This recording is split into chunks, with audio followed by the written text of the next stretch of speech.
క్రీస్తు నామములో మీ అందరికీ సర్వశుభములు కలుగునుగాక. లేఖనాన్ని మనం చూసాం కదా ప్రియులారా.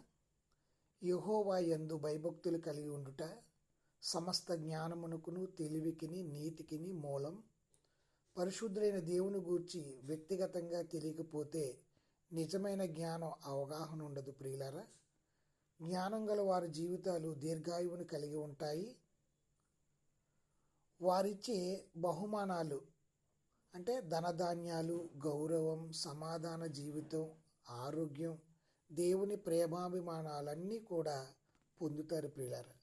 అందుకే నా వలన నీకు దీర్ఘాయువు కలుగును, నీవు జీవించు సంవత్సరములు అధికమగును అంటున్నాడు. ఎప్పుడైతే దేవుని యొక్క ప్రేమాభిమానాలు మనం పొందుకుంటామో మన జీవితంలో సమస్తము కూడా మనకి వస్తాయి.